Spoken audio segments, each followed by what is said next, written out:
Gravity is all that I know. She's over me. She's over me. She comes with her hypnotic dance. She holds me here with only a glance. She's over me. She's over me.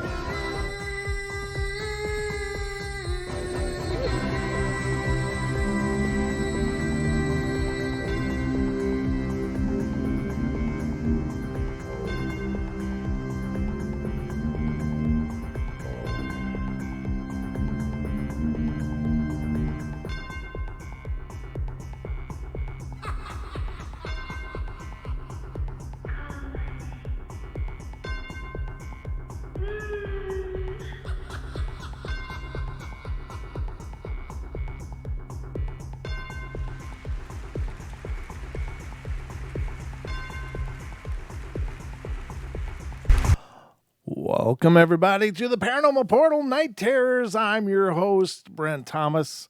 I'm all happy and giddy, and I'm saying night terrors. That sounds like a contradiction, doesn't it? But welcome to the show, everybody. Hope you guys are doing great out there. It's been a pretty impressive day. Just a lot of emails and messages from listeners, new listeners. I look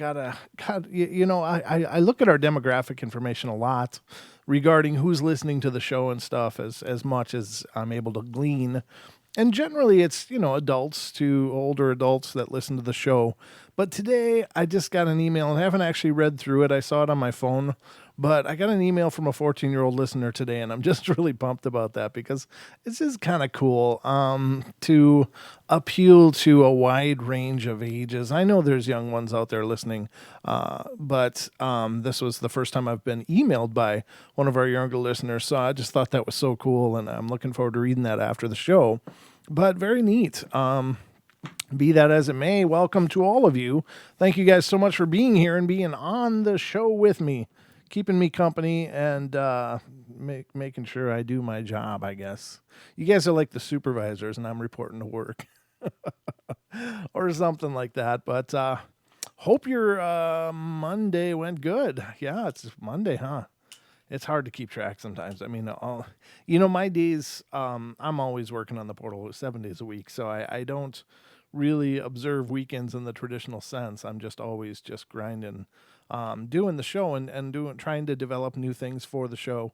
And so I sometimes have to stop and go, what day are we on? What day is this now? When you work, and I've worked plenty of places throughout the course of my existence, and most of them have been have been interesting to say the least. But when you work a Monday through Friday kind of job, then you're living for the weekends. But I just think that it still kind of strikes me as odd that there's many days that I'm not quite sure what day it is, which can sometimes be a problem since I have to schedule so many things like interviews and stuff for the podcast. Like tomorrow I got one coming up, should be great. And speaking of the podcast, ladies and gentlemen, we got a great one out today. It's called Humanoid Encounters, and it kind of deals with a wide variety of different types of paranormal phenomena, but all shaped like humanoids. So I thought it was kind of a fun show, and it kind of encompassed a whole lot of different phenomena. So if you haven't heard it yet, I hope you guys will go out there and check it out. I was just looking at some of the reviews today, and thank you to so many of you who have gone over to iTunes and done reviews. Oh, hello, Mid-South Sasquatch. Good to see you. That's a new name to me, but welcome to the show. I'm just thrilled you're here. But, so many of you guys have gone in there and left reviews and stuff, and thank you so much for that.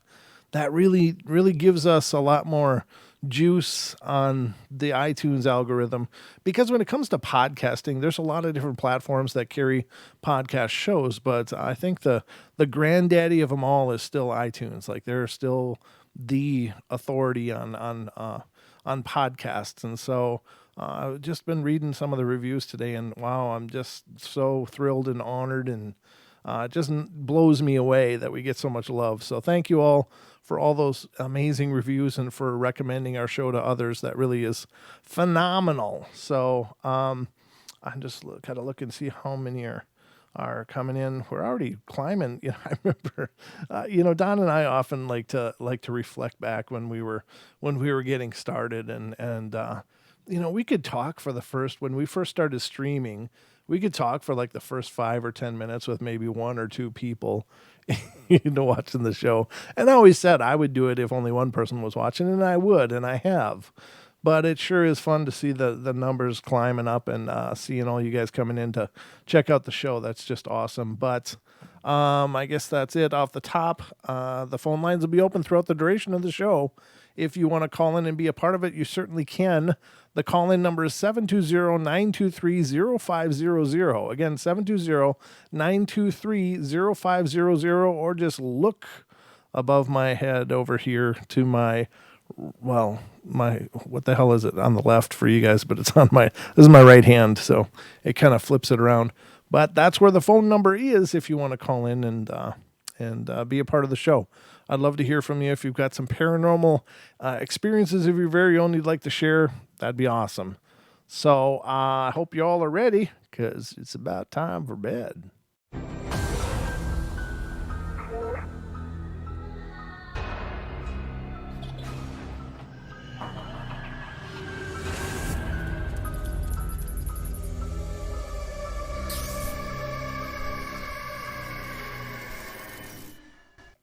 Boom. It's now underway, ladies and gentlemen, here on the Paranormal Portal Night Terrors. And so let's get to it. As a bit of a preview, I want to read you a story that has to do with what the types of stories we covered on the podcast today. So I'm just kind of doing a live teaser to the podcast, and hopefully you guys will enjoy it. And if you haven't checked it out again, please do, because it means the world to us. But anyway, let's get going here. All right, so this one is, I recently had a strange encounter with something in a storm drain, and I'd like to see if you guys could help me identify exactly what it was. What happened? Okay, so I work in a movie theater, which means we close the building down at about 1:30 or 2 a.m. So once the building is closed, a couple of coworkers and I decided to go to a hill across town and had a view of Nashville, and we hiked up the hill and ONVE, and we got to the halfway point, and they headed back to the car to drive up the hill faster, and I continued up alone. And when I got to the top, a guy was hiding in a bush and shouted, "What are you doing here?" at me, and started to run after me. Now, I know you're probably wondering where the creature comes in, and that is about to be revealed. So I ran down the opposite side of the hill towards a church and lost the guy tailing me, and he went after my coworkers instead. And as I reached the bottom of the hill, I found an open drainage pipe for the storm drains, and it's had bars covering the front at about 1 foot 6 inches apart, and decided to hide down there.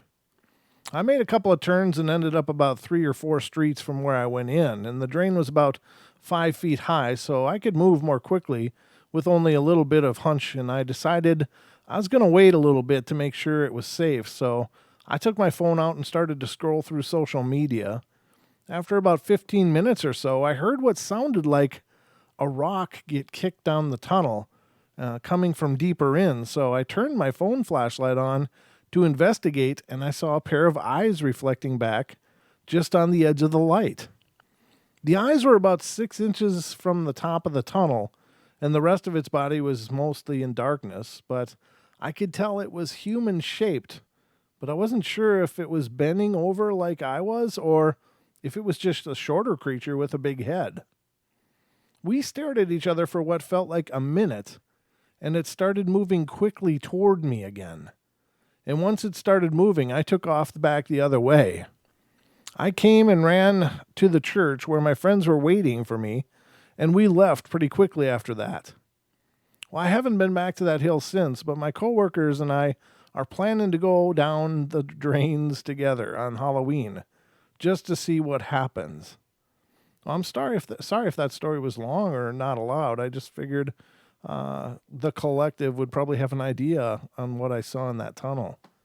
If you look at YouTube, you can find a whole bunch of weird things in the tunnels, and I don't know. I mean, I suppose they can't all be real, or even maybe even half of them are probably not real. But it doesn't surprise me even a little bit that there could be things that lurk down in those drains and those networks of miles and miles and miles of drainage. To me, that wouldn't surprise me much at all.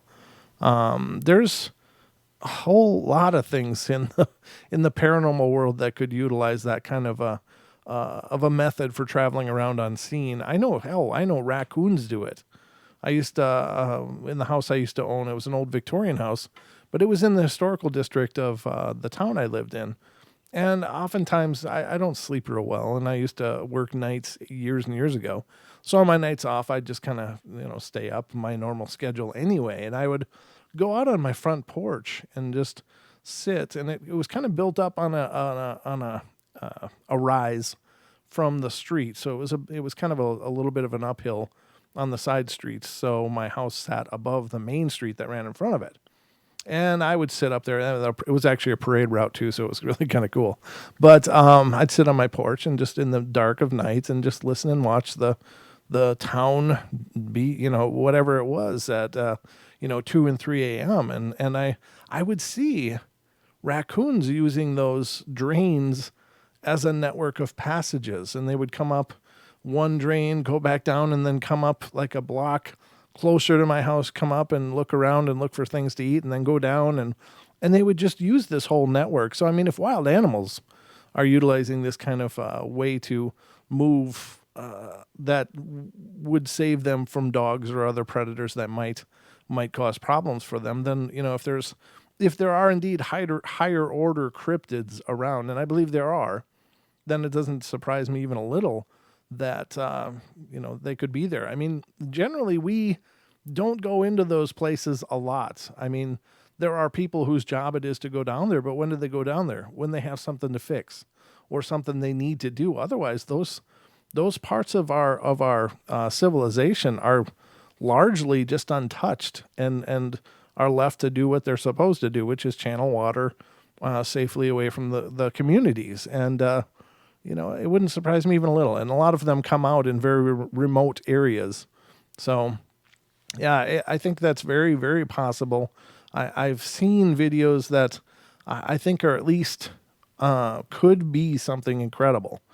It's hard to know for sure because, I didn't shoot the video and I have no ability to review or test it other than what I can see on the video. But there's some things even, that are recorded with mediocre cameras, but that at least seem to imply that there could very well be things that are living all around us at all times. I mean, we just don't live in night.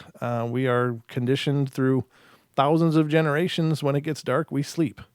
When it gets daylight, we wake up. That's not exclusively so, but it would be probably the majority of our population is sleeping in the night. So that's the time that these things would come out, I would imagine, if they don't want to have our involvement.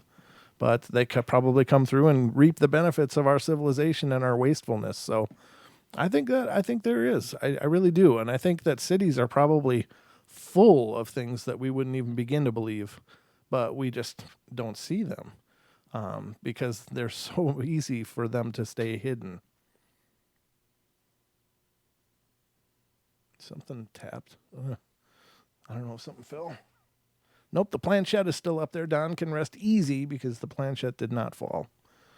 So I thought maybe that might have been what that falling thing I heard was, but it wasn't. I don't know what it was.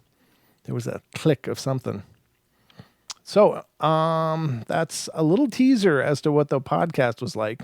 So if you want, check it out. Go to wherever you get podcasts from, whether it's iTunes, iHeart, Pandora, Spotify, or Chatbox, or the gajillion other ones that are out there. Check it out. I would really appreciate it. So let's get to some ghost stories though, huh? Oh, what is this? Did I already read this one? Yeah, I did. I did read that one, so I forgot to close it. Here we go. So the story off the bat from our spiritual encounters is coming from the state of Virginia. And what they're saying is, I've never told this before, so please be patient with me. I'm a mother of 3 children, and I'm happily married, but I had an experience in my teenage years that I'm still wanting answers for. Around the age of 14, I discovered that I could bilocate when it involves someone who is very close to my heart. But nevertheless, I could, and I wasn't too concerned about it since my mom would have dreams about concerning the future. So she had premonitions, okay? Around that time, my cousin, who was in the same age as myself, and her family started visiting us in Virginia. And they were from Louisiana, and she and I got along very well, except I noticed that there seemed to be an energy between us. And the best way I can describe it would be like having the same poles of 2 magnets facing each other, a major clashing. About a month after her visit, I had some of my cousins from my father's side visiting. We were sleeping in the guest bedroom, and I tended to be a night owl at that age and was awake reading, and I was lying on my left side and could see something from the corner of my eye. It was like a black/gray/smoke that backed its head away from the door, as if it didn't want to be caught watching me. Well, I tried to shrug it off and went back to reading, and then I saw it again, out of the corner of my eye, so I turned to look at it, and again it backed away. I did the same routine again, but this time I kept my head still and waited to see if it would peek back around the corner, and it did. Mind you, I wasn't sleeping. I didn't even have the feeling of suffocating due to sleep paralysis or what have you. What I saw was a very angular head, almost as angular as a cat's, but the form was human and tall. No ears, no facial features except for the outline. It also had something protruding from it in the shape of a hockey stick. And no, it wasn't a tail. If you can guess what I'm saying, I looked at this thing head on, and the feeling I got was fear. But more than anything else was anger. I kept thinking in my head, how dare you come into my house? You have no right to be here, and you will not hurt me or my family, and you will leave right now. It was as if I could feel my mind screaming at the thing. Now, I don't remember laying back down, and I don't remember falling asleep, but to me, it was instantly that I was asleep, and I saw an angel. And the angel said, "Don't worry, I'll protect you." I didn't have another occurrence for a year, and then the nightmares began. I know this isn't a dream site, but as before, please be patient with me and read, and you'll see why I have trouble classifying these encounters. The first one was that when I was 15 and I was asleep in my room, and suddenly I was wide awake, or it seemed so until I looked down and saw myself sleeping on the bed. I was still in my room and I could see the bathroom light on across the hall. I slept with my door open and I was watching myself sleep, and then I felt a presence in the house. I started to yell at myself to wake up, and no matter how loud I yelled, I would not wake up. And when I realized that I wouldn't get up, I started to tell my sleeping self that it was coming, and no matter what, to not let it do whatever it was wanting to do to me. I kept chanting this over and over again. Then I turned my head to the doorway of the room, and I felt it come in. Rather, I saw it, yet couldn't see it. I watched myself sleeping on my side with my legs together, and the thing... It's going down a different path. The thing started to open my legs apart while I was on my side, and I realized what its intention was, and I started yelling to myself, "Don't you dare let it! Don't you dare!" over and over again. And I don't like reading these kinds of stories. I'm sorry, ladies and gentlemen. It's just like, God, there's some places I don't like to go with the show and with the storylines, and this is definitely one of them. But I'll continue. It got my legs apart, but only so far. In my dream, it felt like I was fighting a force that was using a jack, trying to get them apart, but it didn't get them apart enough. I suddenly woke up, and my first instinct was, of course, to run to my parents' room. Even at 15, when you get the crap scared out of you, you still need mom and dad. So I started to shoot out of my bed, and I couldn't move my legs. My legs felt as if they had been strained beyond belief, and I was very fit being a dancer, so for them to feel like that was something else. And I rolled over and waited for the feeling in them to come back, and it took a while, but by that time I'd gotten myself back under control, and I kept telling myself it was just a dream until the next morning when I saw my dad. My dad and I have always been very close, but when I saw him in the next morning, which was a Saturday, he asked if I was okay, and I said, "Yeah, why?" And his response was, "I had a very disturbing dream about you last night. You were in a cave, literally scared to death." And I told him about my dream, and my dad then asked me if I had any other weird happenings, and I told him about the shadow I saw. He made a comment about how my cousin had visited before that, and I asked what did she have to do with it, and he told me how he had spent some time with them in Louisiana, and how he had some strange happenings with her, how she literally made a pass at him, and told him she had a cave she wanted to show him. He then told me to be careful with her, that her own family has been concerned for her to the point of moving. And I told him, "Dad, we get along better than any of the other cousins. Why should I worry?" And he just said for me to be careful. I didn't have another dream again until I was 16. And in this again, I woke to find myself watching myself sleep. But then before I could tell myself anything, I felt like I was being slammed back into my body. My hands were pushed through my brass bed bars and held while I was being so stretched that my back was bowed up. The it was straddling my hips.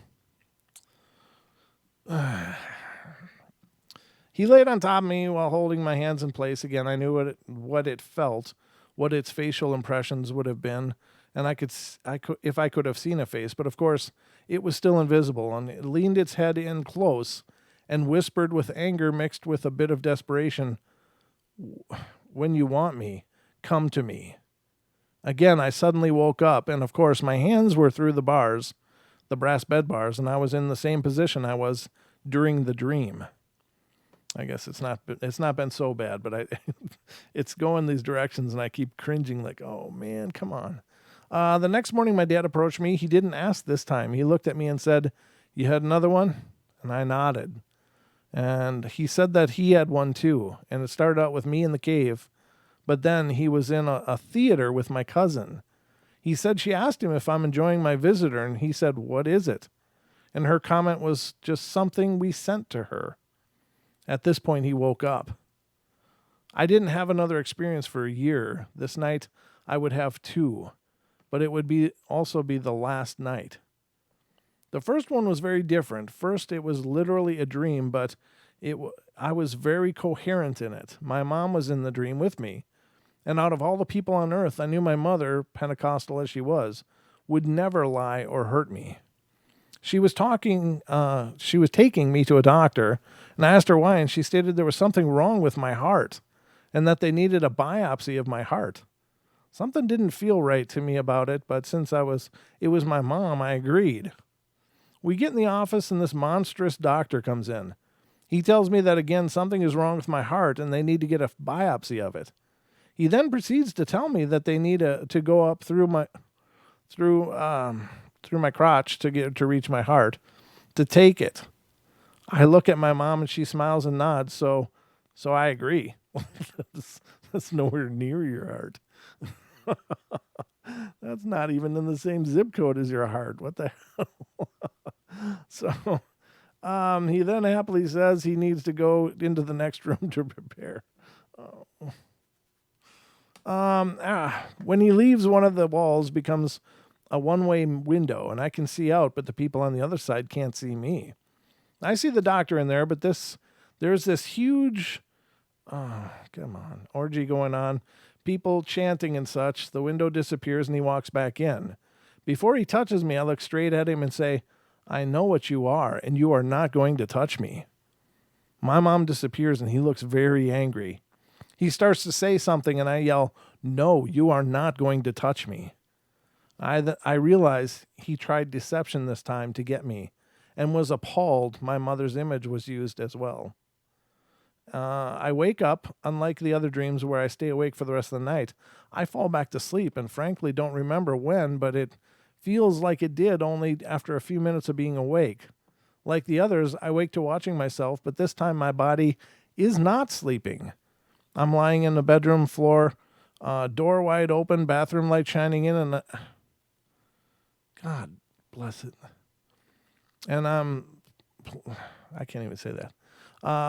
Goofing around. So I'm so excited, but my coherent self is screaming, "What are you doing? Get up. You can't do this. Get up off the ground." My body is on the floor. My knees are bent. I just can't do this, ladies and gentlemen. Jesus. I can't do it. I'm sorry. I realize that was a long story, but I can't. I just can't. Sorry. You can write me hate mail. You can do whatever you want, but I just can't do it. I can't do it. I can't make this show that. I can't make this show that. I'm done. So, I probably should have cut it off like 10 minutes ago. Jesus. Just adamant. I mean, I don't doubt that stuff happens, ladies and gentlemen. Let me make this straight.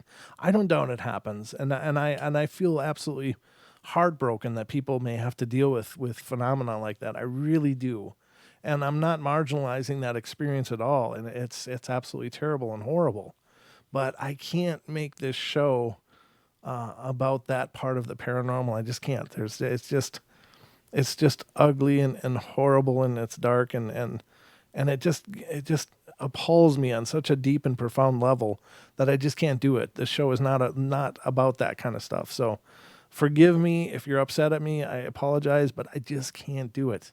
I can't do it. I won't do it. The show is it's about the paranormal, but there's some paths even I won't walk, and that's the one for tonight. So forgive me if you're mad, but that's just the way it's got to be. I can't do it. I can't read any more of that. So, yeah, exactly, dude. Yeah, that's exactly right. I can't do it. I just feel like I need to take a shower now. That's just, ugh. I got a call, though. Let's see who's calling in. That would be much better.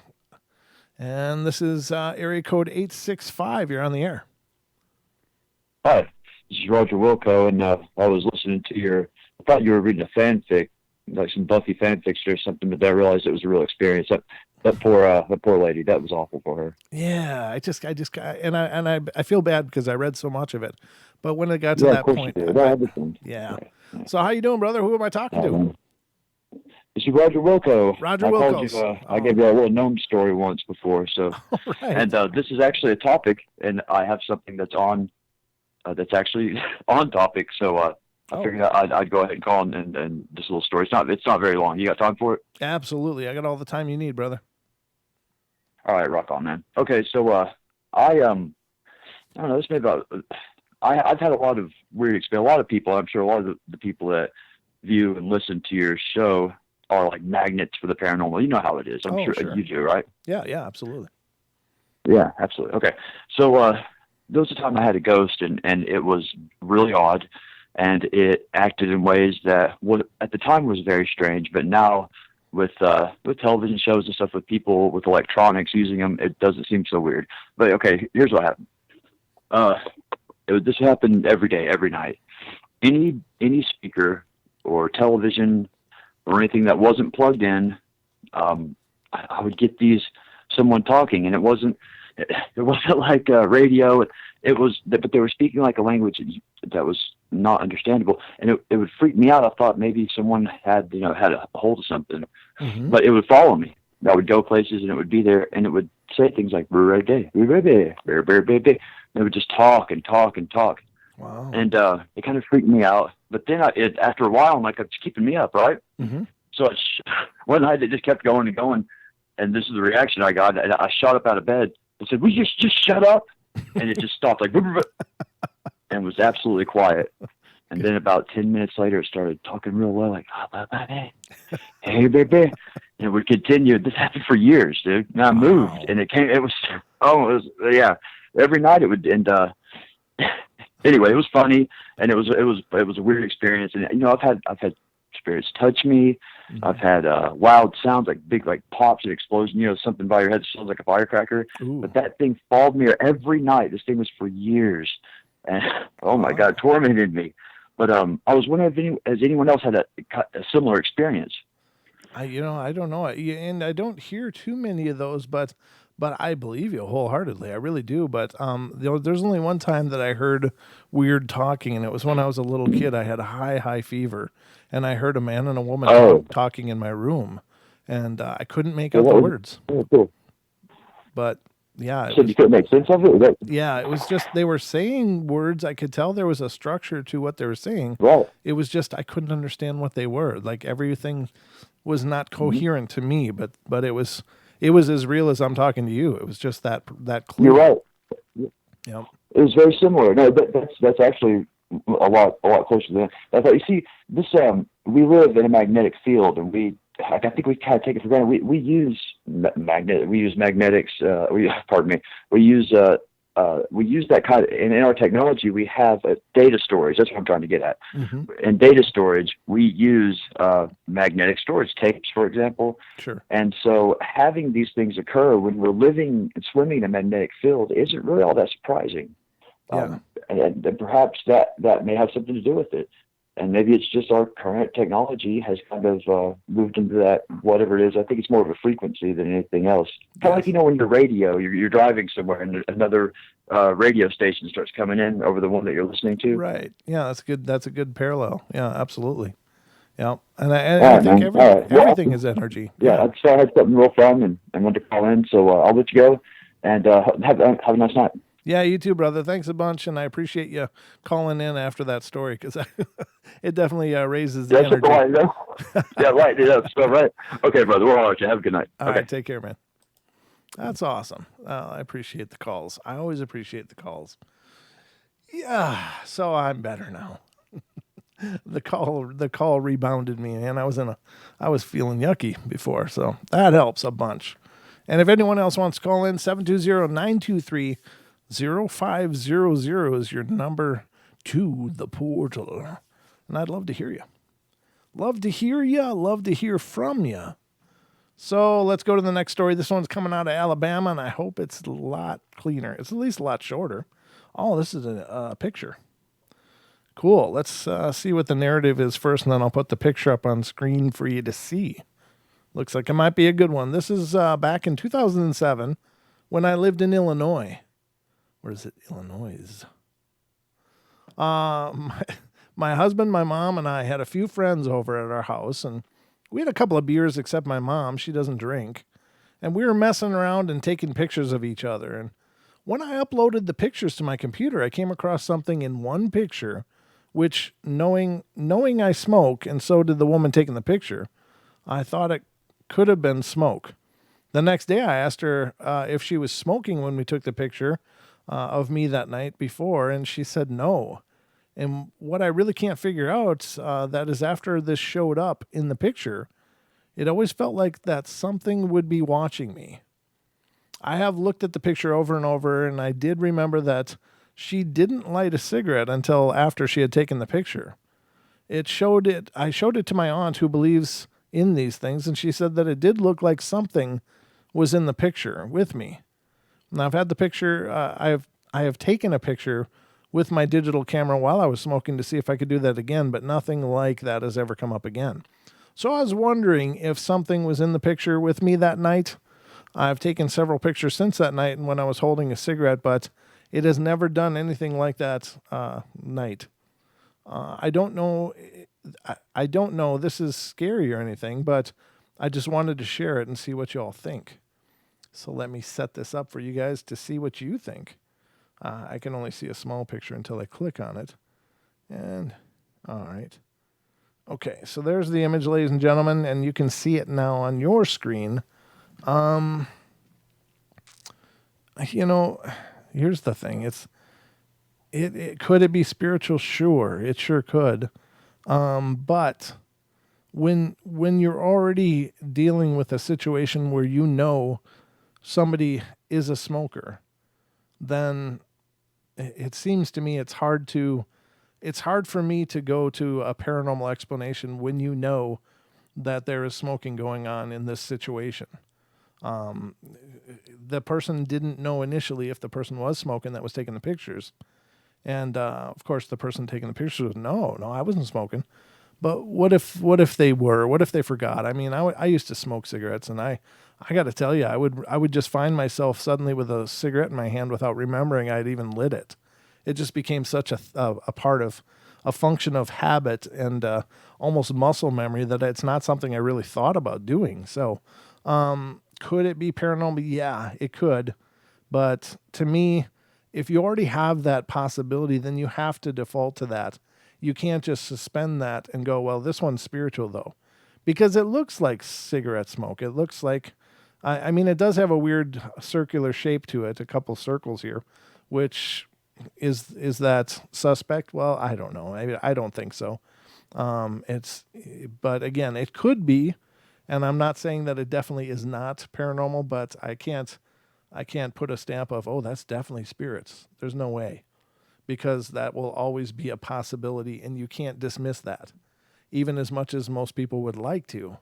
You can't remove potentials just because it would be fun to think it's a spirit. But I don't know. I'll look at the chat and see what you guys think. But that's my reflection on it. So let's see what you think. Paranormal Portal Radio. Yeah, thank you, Julia. Thank you for posting that. And special thanks to all of our mods who are here taking care of business. I appreciate you guys. Love you bunches. And I love all of you who are here helping to keep me company and to enjoy the show. So that is the cigarette smoke. I don't see any feedback from the chat, so I assume I assume there's a better conversation going on out there.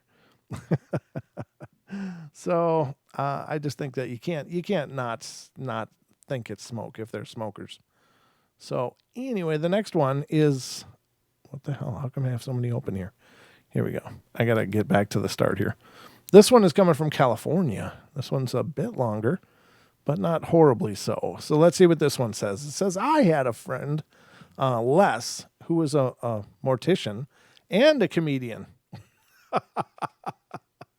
I suppose if you, and my hat's off to anybody that does the mortician line of work. I mean, my God, you've got to either have a deep love for people or just a reverence for your craft, because I don't think it's something I could ever do. I don't know.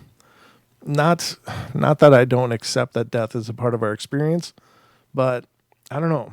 It's just I don't think I could prepare people's remains for a funeral. I just don't think I'm capable of that. But my hat is off to the people that do. What was I going with this? But I think having a sense of humor is probably a pretty good thing to have if you're doing that line of work. I've heard horror stories about things morticians have experienced and seen, and my God, I just I think I would be done in a hurry if I did ever decide to do that. But it says he said it helped him keep his other job lighter. Whoosh, bump. Les wanted to have a Halloween party at the mortuary where he worked. Oh boy. An old friend, Steve, said he would go to the party with me, and we got to the grounds, but didn't see any evidence of a party, and we pulled up to the back of the main building that had Miami Vice type clear ice blocks in the walls and a door. And you could see movements beyond the blocks, light inside the building, and this might be the place. We sat for a minute and decided if we wanted to proceed or not, and the door opened. A tall, geeky-looking guy in a white lab coat and glasses came out, splashed with blood. The smell of a formaldehyde was unmistakable. Oh, yuck. Steve asked for it. Les. And while I sat stiff and still as a board, trying to melt into the passenger seat, the guy slowly and silently pointed to a fairly normal looking house within the grounds. Not a word. Off we went, totally creeped out, staring at each other with saucer-sized eyes.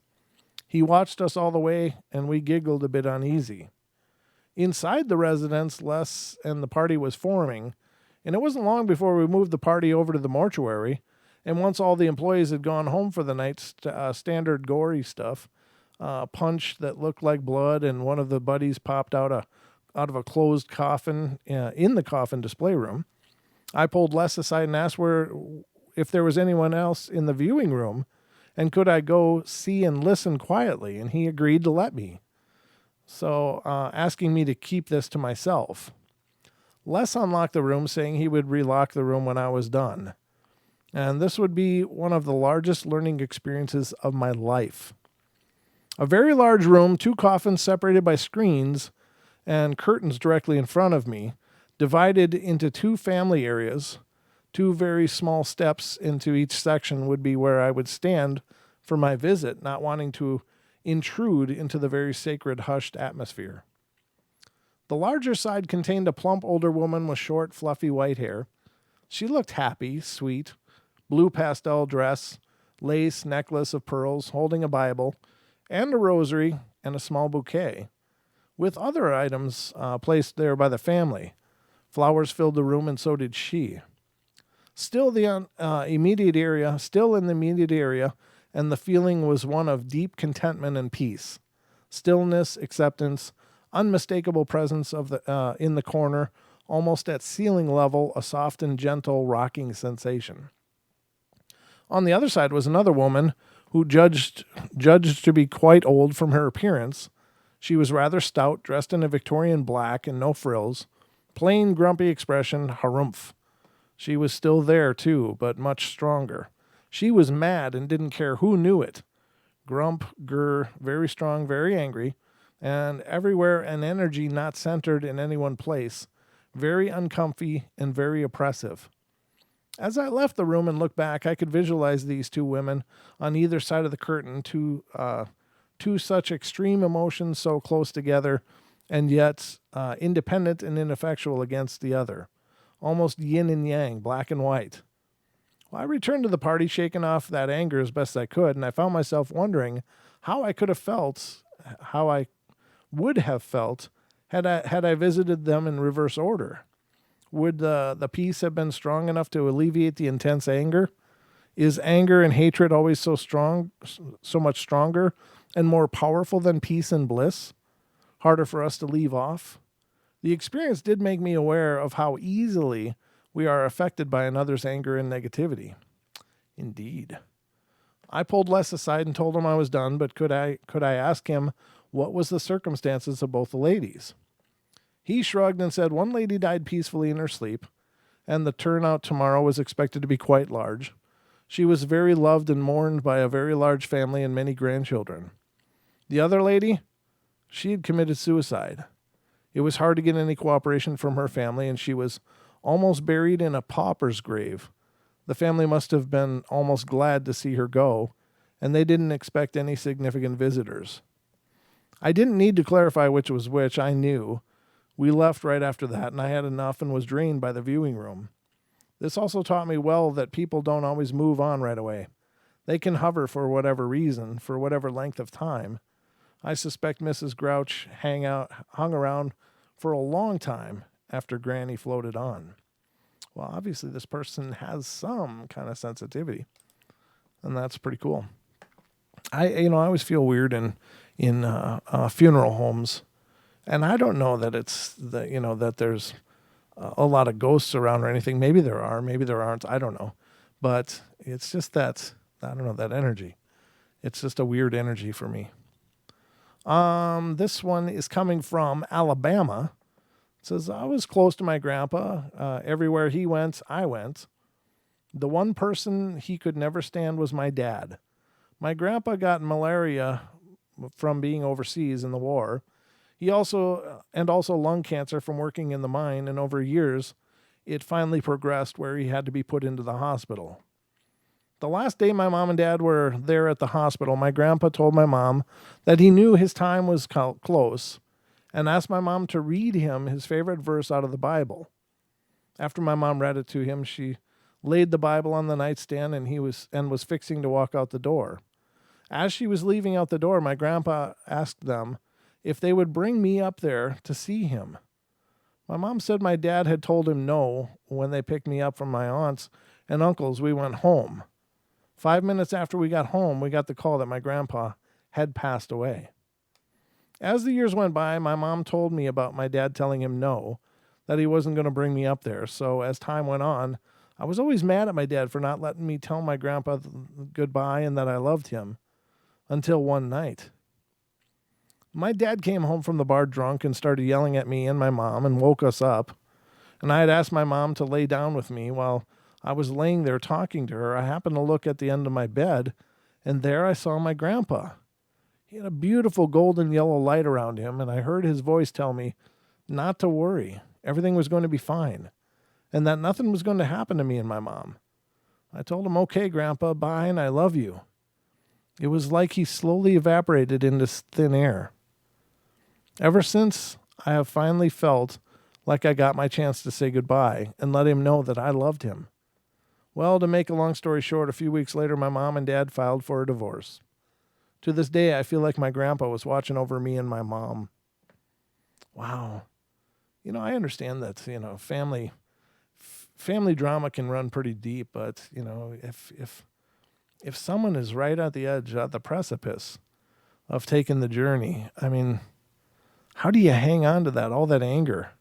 How do you hang on to it and just let it permeate you and still treat someone like garbage as they're, facing their final days? You got to be a pretty foul person. You got to be a pretty dark, horrible person to hang on to that kind of darkness. I mean, it's a perfect time to just surrender that and just release it and move on, I don't understand people's need for such drama. I don't know. People are strange. That's what the Doors said anyway. All right, this one's coming from Idaho, which is my neck of the woods. So let's see what's going on in Idaho. And no calls, okay. Just checking it out. All right. When I was about 12 years old, my family decided we were going to move to another town. My parents had bought some property out in the middle of nowhere, and while we waited for them to complete the construction of our home, we moved into my grandparents' home. My grandparents were only in the state 6 months of the year and traveled back to the warm and sunny Arizona for the winter months. Those are some smart people. It was nearing Christmas time, and in a 2-bedroom house, we had my 2 biological sisters and my biological brother crammed along with myself in one room. Since it was temporary, we made do with what we had. One night I woke up to my sister getting out of bed, whereas we only had 2 beds. I slept on the floor between her bed and my brother, and I watched her get up and walk into the bathroom. I hadn't seen her come back, so when I saw a shadow stand at the foot of her bed, I figured it was her. The odd thing about it was that she didn't just get back into bed like she would have any other time. I watched as she turned her back to the bed and just fell. I didn't hear a thud or anything, so when I saw her hit the mattress, I became curious and reached over to touch her and make sure she was okay, only to discover there was no one there. Wah, wah, wah. That's not cool. You gotta wonder if these spirits have a sense of humor. I mean, it's like, I don't know, I'll just free fall into the bed and disappear and let them wonder what the hell's going on. That's, I don't know. I mean, because why the hell else would you do it? I believe they probably are telepathic. I think that spirits can just know what you're thinking because they are energy, right? So our thoughts are energy as well. Is it a long stretch to think that they could hear our thoughts or we could hear theirs if they want to project them to us? But no, I think they must be. But I got another call here, so let's see what's going on. Let's check it out. And this is area code 248. You're on the air. Hello. Hello. How you doing? Good. How you doing? I'm doing wonderful. Who are we talking to? This is Peter Barnett. Hi, Peter Barnett. Welcome to the show. What's on your mind tonight? I just wanted to say your show is absolutely amazing. Thank you, brother. It is the most amazing thing I've ever seen. Okay, well, thank you. I appreciate that. Is there anything just hung up? I don't know if he thinks this is actually amazing. Well, thank you, Peter Barnett, for your call from Michigan. That was lovely. All right, let's continue on. This one is actually Michigan as well. So for you, Peter Barnett, this goes out to you. Me and my amazing show. All right. All the stories I'll tell you have happened, and they were absolutely true. This one may not sound true, but it actually is. This took place when I was about 10 years of age. I used to always wake up at night. I woke up at about 2:50 a.m., looked up from my bed and saw a girl about 9 years old from the looks of her. She was on my bookshelf, and I saw her, and I wanted to scream, but I couldn't. I just sat there and looked at her for about 5 minutes until she looked up and said hi. I said hi back and just kept looking at her. Then I fell asleep at about 3 a.m. About an hour later, I woke up again and went to my sister's room. She was asleep. I woke her up and asked her if she was on the bookshelf. Yeah, she just randomly wakes up and goes and sits on bookshelves. Happens all the time. But I knew the answer was no because when it happened, I could hear her sleeping. So she told me to go back to sleep, and so I did. The next morning, there were books off the bookshelf that were there before. For example, there were 2 Harry Potter books and a dictionary on the shelf, but nobody liked those books in the house. And about 2 days later, at midnight, the bookshelf fell down. I've not seen the girl after that. The girl had brown hair, brown eyes, and she was in a long pink lace nightgown with stripes on it. We got another call. Let's see how this one goes. All right, area code 714, you're on the air. Hello? Hello? Hi, how are you? Is this Britt? It is Brent. How are you? Who am I talking to? Brian. Hello? Brian. Brian? Can you hear me? Oh, yeah. How you doing? How you doing, Brian? Good. Good. What's on your mind tonight? I just want to say, great show. I love you guys. Oh, thank you. Thank you very much. I appreciate that. And just much love, like I'm not always around, but I listen, Oh man, that means the world. It's great. Thank you so much, and thanks for being out there. It's always life happens. Not everybody can make every show, but it's great when you can, man. It's always great to have you around. Yeah, I mean, you guys creep me the fuck out, you and Don. Sorry, I dropped the F-bomb. Yeah, that's all right. It happens. I hope we're not the creepy part though. Maybe just the material, right? Right? Just some. Just some. All right. Shout outs to Cha-Cha.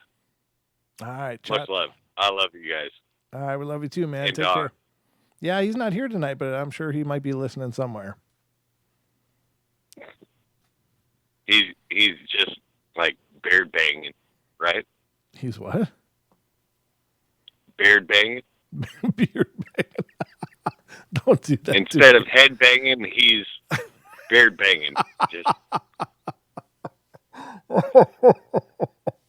yeah, we'll go with that. All right, brother. You take care of yourself, man. all right. I love you guys. All right, I love you too, man. Take care. That's cool. All right. Well, there you have it.